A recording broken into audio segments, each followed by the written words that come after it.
Hi hello ഇപ്പോൾ സമയം 8 മണിയൊക്കെ ആവാറായി. അപ്പോൾ ഇന്ന് കുറച്ച് നേരം വൈകിട്ടാണ് കേട്ടോ എഴുന്നേറ്റത്. ഇന്നലെ രാത്രി അജു ഉറങ്ങാനായിട്ട് ഒരുപാട് ലേറ്റ് ആയിട്ടോ.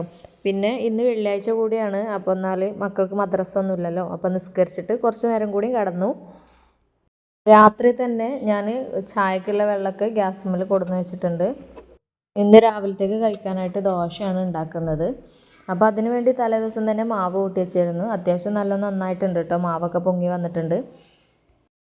ദോശൻ്റെ കൂടെ കഴിക്കാനായിട്ട് തലേദിവസത്തെ ചിക്കൻ കറി ഉണ്ട് കേട്ടോ. മക്കളൊന്നും എഴുന്നേറ്റിട്ടില്ല കേട്ടോ. അജൊക്കെ നല്ല ഉറക്കത്തിലാണ്. വെള്ളിയാഴ്ചയല്ലേ, രാവിലെ വിളിക്കരുത് എന്നൊക്കെ പറഞ്ഞ് കിടന്നതാണ് രാത്രി. സെന്നുവിന് ക്ലാസ് ഉണ്ട്. സെല്ലുവിന് ക്ലാസ് ഇല്ല കേട്ടോ. അവളെ സ്കൂളിൽ എന്തോ പരിപാടിയാണ്, ആർട്സ് സ്പോർട്സ് എന്തോ ആണ്. അപ്പോൾ അവൾ പോകണില്ല എന്ന് പറഞ്ഞു. അപ്പോഴത്തേക്കും നമ്മുടെ ചായ തിളച്ചിട്ടുണ്ട്. അപ്പോൾ അതിലേക്ക് പൊടിയിടുകയാണ്. അപ്പോൾ ഇവിടെ കൂടുതലും കട്ടൻ ചായയാണ് കേട്ടോ ഇഷ്ടം. പാൽപ്പൊടി ഇട്ട ചായ അല്ലെങ്കിൽ പാൽ ചായ അതിനോടൊന്നും അത്ര താല്പര്യമില്ല. കുടിക്കും, പക്ഷെ അത്ര ഇഷ്ടമല്ല കേട്ടോ. അങ്ങനെ ദോശയും ചായയൊക്കെ ആയതിന് ശേഷം നമ്മൾ മുകളിലേക്ക് വന്നതാണ് തിരുമ്പാനായിട്ട്. അപ്പോൾ തിരുമ്പാനുള്ള തുണികളൊക്കെ ഒന്ന് മെഷീനിലിട്ട് അലക്കുകയാണ്. ഇനി നമുക്ക് ഉച്ചക്കത്തേക്കുള്ള കാര്യങ്ങളൊക്കെ നോക്കാനായി. അപ്പോൾ ഇവിടെ വിറകടുപ്പ് കത്തിച്ചിട്ട് അവിടെ ചിക്കൻ പൊരിക്കാനുള്ള ചട്ടി വെച്ചിട്ടുണ്ട് കേട്ടോ. ഇന്ന് വെള്ളിയാഴ്ച ആയതുകൊണ്ട് ചിക്കൻ കടായും ഫ്രൈഡ് റൈസും ഉണ്ടാക്കാമെന്നാണ് വിചാരിക്കുന്നത്. അപ്പോൾ വെള്ളിയാഴ്ച ആണ് നമ്മളെ വീട്ടിൽ ബീഫും ചിക്കനൊക്കെ വാങ്ങുന്നത്. അല്ലാത്ത ദിവസം മീനാണ് ഉണ്ടാവൽ. മീൻ കിട്ടാത്തന്ന് നമ്മൾ ചിക്കൻ വാങ്ങും.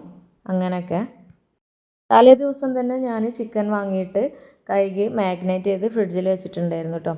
അപ്പോൾ രാവിലെ നമുക്കൊന്നും കൂടി ഈസി ആയിട്ട് തോന്നും. മാത്രവുമല്ല ചിക്കനിലേക്ക് നന്നായിട്ട് മസാലയൊക്കെ പിടിക്കാനും സഹായിക്കും. മക്കളൊക്കെ എഴുന്നേറ്റിട്ട് ഇവിടെ റെഡി ആവുന്നുണ്ട്. എന്നുവിൻ്റെ വണ്ടി 9:40 ആകുമ്പോഴത്തേന് വരും. അപ്പോഴത്തേക്കും അവൾ ഒരിക്കൽ റെഡിയാക്കണം. എണ്ണ ചൂടായതിന് ശേഷം നമ്മൾ ചിക്കൻ ഓരോന്നായിട്ട് ഇട്ട് ഫ്രൈ ചെയ്തെടുക്കുകയാണ്. കുറച്ച് സമയമായപ്പോഴത്തേക്കും അജു എണീറ്റു. ഫെല്ലമോളെടുത്താണ്. അവളെ കളിപ്പിക്കുന്നുണ്ട്. ഇനി സെന്നുവിന് പോകാനുള്ള കാര്യങ്ങളൊക്കെ ഒന്ന് റെഡിയാക്കുകയാണ്. സെന്നുവിൻ്റെ യൂണിഫോമൊക്കെ എടുത്ത് കൊടുത്തു. അവൾ ഡ്രസ്സൊക്കെ ഇട്ട് ഇനി അവളെ മുടിയൊക്കെ ഒന്ന് ഒതുക്കി വാർന്ന് കൊടുക്കുകയാണ്. മുടി വാർന്ന് കൊടുക്കുന്നതിൻ്റെ ഇടയിൽ തലേ ദിവസം പഠിച്ച എക്സാമിൻ്റെ കാര്യങ്ങളൊക്കെ ഒന്നും കൂടി ഞാൻ റിപ്പീറ്റ് ചെയ്ത് ചോദിച്ചു. എക്സാമിന് കൊണ്ടുപോകാനുള്ള കളർ പെൻസിൽ എടുത്ത് വെക്കാൻ പറഞ്ഞ് ഞാൻ അടുക്കളയിലേക്ക് പോന്നു. അവർക്ക് കൊടുക്കാനുള്ള ചായ എടുത്ത് വെക്കുകയാണ്. അങ്ങനെ മക്കളും ഇവിടെ ചായ കുടിക്കുന്നുണ്ട്. ഇതിൻ്റെ കൂടെ തന്നെ നമ്മൾ ജെന്നുവിന് കൊണ്ടുപോകാനുള്ള ലഞ്ച് ആക്കണം. അപ്പോൾ ഇന്ന് കൊണ്ടുപോകുന്നത് ദോശയാണ്. അതേപോലെ തന്നെ ചിക്കൻ പൊരിച്ചതുമാണ് കൊണ്ടുപോകുന്നത്. സാധാരണ അവൾ ചോറാണ് കേട്ടോ കൊണ്ടുപോകൽ. അപ്പോൾ ചോറ് അത്ര താല്പര്യമല്ല. ഇങ്ങനത്തെ രാവിലത്തെ എന്തെങ്കിലും കടികളൊക്കെ ആണെന്നുണ്ടെങ്കിൽ അതാണ് അവൾക്ക് ഏറ്റവും ഇഷ്ടം. അങ്ങനെ ജെന്നുവിൻ്റെ ലഞ്ച് ബോക്സൊക്കെ കിറ്റിലാക്കി സോക്സും ഷൂവൊക്കെ ഇട്ടുകൊണ്ട് അവളെ സിറ്റ് ഔട്ടിൽ ഇരുത്തിയിട്ടുണ്ട്. ഇടയിൽ ബാക്കിയുള്ള ചിക്കനും കൂടി പൊരിച്ചെടുക്കുകയാണ്. അങ്ങനെ എല്ലാ ചിക്കനും പൊരിച്ചെടുത്ത് കഴിഞ്ഞു. അങ്ങനെ ചിക്കൻ പൊരിച്ചെടുത്ത ആ അടുപ്പിൽ തന്നെ നമ്മൾ ഫ്രൈഡ് റൈസിനുള്ള അരി വേവിക്കാൻ വെക്കുകയാണ്. അപ്പോൾ കുതിർക്കാനിട്ടിട്ട് 1.5 മണിക്കൂർ കഴിഞ്ഞിട്ടോ അതവിടെ കഴുകി ഊറ്റി വെച്ചിട്ടുണ്ട്. ഇനി നമ്മൾ വെള്ളം വെക്കുകയാണ്.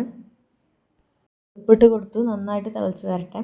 അപ്പോൾ അതിനിടയിൽ സെന്നുവിനെ പറഞ്ഞേക്കാണ്. അപ്പോൾ സെന്നു ഇന്ന് സ്കൂൾ വണ്ടിയിലല്ല കേട്ടോ പോകുന്നത്. അവൾ അപ്പച്ചിൻ്റെ ഒപ്പം പോവുകയാണെന്ന് പറഞ്ഞു. അങ്ങനെ അവൾ പോയതിന് ശേഷം ഞാൻ അജുവിനെ ഉറക്കിയിട്ടാണ് പിന്നെ ബാക്കിയുള്ള പണി ചെയ്യാനായിട്ട് അടുക്കളയിലേക്ക് വന്നത്. അപ്പോൾ നമ്മൾ ചിക്കൻ പൊരിച്ചെടുത്ത ആ ഒരു എണ്ണയിൽ തന്നെയാണ് കേട്ടോ കടായി ഉണ്ടാക്കുന്നത്. അപ്പോൾ ഒരു ചെമ്പട്ടി വെച്ച് അതിലേക്ക് ബാക്കിയുള്ള എണ്ണ ഒഴിച്ച് ഉള്ളിയൊക്കെ ഒന്ന് വഴറ്റിയെടുക്കുകയാണ്. പെട്ടെന്ന് ഉള്ളി വഴന്ന് കിട്ടാനായിട്ട് കുറച്ച് ഉപ്പിട്ട് മൂടി വെച്ചിട്ട് ചെറിയ തീയിലാക്കിയിട്ട് മൂടി വെച്ചിട്ട് വേവിക്കുകയാണ്. അപ്പോൾ നന്നായിട്ട് ഉള്ളി കുഴഞ്ഞ് രൂപത്തിലായിട്ട് കിട്ടും. നേരം അങ്ങനെ വെച്ചപ്പോഴത്തേക്കും നന്നായിട്ട് സോഫ്റ്റായിട്ട് കിട്ടിയിട്ടുണ്ട് കേട്ടോ നമ്മുടെ സവാളയൊക്കെ. അപ്പോൾ അതിനിടയിൽ നമ്മുടെ വെള്ളം തിളച്ച് വരുന്നുണ്ട്. അരി ഇടുകയാണ് അപ്പോൾ അതിലേക്ക്. അങ്ങനെ അരിയൊക്കെ ഇട്ടിട്ട് ഒന്ന് ഇളക്കി കൊടുത്തതിന് ശേഷം വീണ്ടും മൂടി വെച്ച് നന്നായിട്ട് തീയൊക്കെ കത്തിച്ച് വേവിക്കുകയാണ്. അപ്പോൾ ഇതിനിടയിൽ നമുക്ക് ഫ്രൈഡ് റൈസിനുള്ള പച്ചക്കറിയൊക്കെ ഒന്ന് കട്ട് ചെയ്തെടുക്കണം. ഞാനിവിടെ അധികം പച്ചക്കറിയൊന്നും ഇടുന്നില്ല കേട്ടോ. അപ്പോൾ കുറച്ച് ബീൻസും അതേപോലെ തന്നെ ക്യാരറ്റും മുട്ടയൊക്കെ വെച്ചിട്ട് അങ്ങനെയൊക്കെയാണ് ഫ്രൈഡ് റൈസ് ഉണ്ടാക്കാമെന്ന് വിചാരിക്കുന്നത്. ഉള്ളിത്തുമ്പ് നമ്മൾ കടയിൽ ചോദിച്ചിരുന്നു, അപ്പോൾ അവിടെ ഇല്ല. അപ്പോൾ തൽക്കാലം എന്നാൽ ബീൻസ് വെച്ചിട്ട് അഡ്ജസ്റ്റ് ചെയ്യാമെന്ന് വിചാരിച്ചു. അതിൻ്റെ കൂടെ തന്നെ നമുക്ക് കടായിലേക്ക് ഇടാനുള്ള ഒരു ക്യാപ്സിക്കം കൂടി കട്ട് ചെയ്തെടുക്കുകയാണ്. അപ്പോൾ ഡീറ്റെയിൽഡ് ആയിട്ടുള്ള വീഡിയോ ഒന്നും ഞാൻ ഇതിൽ കാണിക്കുന്നില്ല, ഒക്കെപ്പാടെ വീഡിയോ എടുക്കാൻ കഴിയാത്തതുകൊണ്ടാണ് കേട്ടോ. സോസ് ഒഴിച്ചിട്ട് ഒന്നുകൂടി മൂടി വെച്ചിട്ട് വേവിക്കുകയാണ്. അപ്പോൾ അതിൻ്റെ എണ്ണയൊക്കെ ഒന്ന് തെളിഞ്ഞ് വരും. എന്നിട്ടാണ് കേട്ടോ നമ്മൾ ചിക്കൻ ഇടുന്നത്. അങ്ങനെ നമ്മുടെ ചോറൊക്കെ ഇതാ വെന്തിട്ടുണ്ട്. അപ്പോൾ അതൊരു കൊട്ടയിലേക്ക് ഊറ്റിയിടുകയാണ്. അപ്പോൾ നന്നായിട്ട് വെള്ളമൊക്കെ ഒന്ന് വലിഞ്ഞ് കിട്ടാനായിട്ട്. ഇടയിൽ കടായിൻ്റെ കാര്യം കൂടി നമ്മൾ നോക്കുന്നുണ്ട് കേട്ടോ. അപ്പോൾ അവസാനമായിട്ട് ചിക്കനും കൂടി ഇട്ട് കൊടുക്കുകയാണ്. എന്നിട്ട് അതൊന്ന് മൂടി വെച്ചിട്ട് ഒന്ന് ആവി കയറിയാൽ മതി.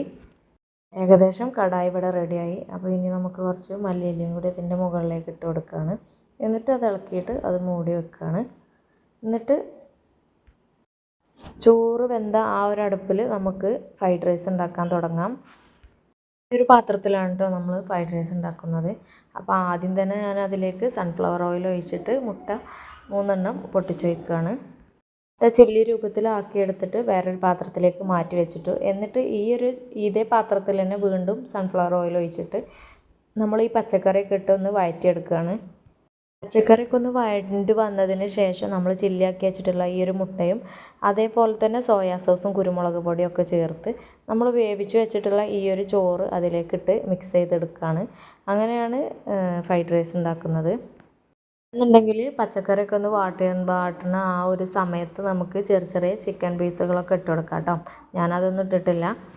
അങ്ങനെ ചോറും കടായിയൊക്കെ ഇവിടെ റെഡിയായി. ഇനി നമുക്ക് ക്ലീനിങ് പരിപാടികളാണ്. അടുക്കളയിൽ പാത്രങ്ങളൊക്കെ ഒന്ന് കഴുകി കിച്ചൺ ടോപ്പൊക്കെ ഒന്ന് തുടച്ചിട്ടിട്ടുണ്ട്. ഇതിൻ്റെ കൂടെ തന്നെ നമ്മൾ രാവിലെ അലക്കാനിട്ട തുണികളൊക്കെ ഒന്ന് വിരിച്ചിടണം. അപ്പോൾ അതിന് വേണ്ടിയിട്ട് മുകളിലേക്ക് പോവുകയാണ്. ഓപ്പൺ ടെറസിലാണ് കേട്ടോ നമ്മൾ വാഷിംഗ് മെഷീനൊക്കെ വെച്ചിട്ടുള്ളത്. അവിടെ നമ്മൾ സീറ്റൊക്കെ ഇട്ടിട്ട് അതിൻ്റെ ചുവട്ടിൽ അയലൊക്കെ കെട്ടിയിട്ട് അവിടെയാണ് നമ്മൾ തോരയിടുന്നത്. ഇന്നാണെങ്കിൽ കുറച്ചധികം അലക്കാനുണ്ടായിരുന്നു കേട്ടോ. മഴക്കാലത്തൊക്കെ നമ്മൾക്ക് തോരയിടാൻ ഇങ്ങനെ ചെയ്തതുകൊണ്ട് വളരെ ഉപകാരമാണ് കേട്ടോ. അങ്ങനെ തുണികളെല്ലാം വിരിച്ചിട്ടതിന് ശേഷം ഞാൻ പോയി കുളിച്ചു. എന്നിട്ട് എനിക്കും ഫെലൂനിൽ ചോറൊക്കെ വിളമ്പുകയാണ്. അങ്ങനെ ഞാനും അവളൊക്കെ ഒരുമിച്ചിരുന്ന് ഫുഡൊക്കെ കഴിച്ചിട്ട്. അപ്പോൾ ഇന്നത്തെ വീഡിയോ ഇത്രേ ഉള്ളൂ. അപ്പോൾ വീഡിയോ നിങ്ങൾക്ക് ഇഷ്ടപ്പെടുകയാണെന്നുണ്ടെങ്കിൽ ലൈക്ക് ചെയ്യുക, കമൻറ്റ് ചെയ്യുക, ചാനലൊന്ന് സബ്സ്ക്രൈബ് ചെയ്യുക. അപ്പോൾ മറ്റൊരു വീഡിയോ ആയിട്ട് നമുക്ക് വീണ്ടും കാണാം. Thank you for watching.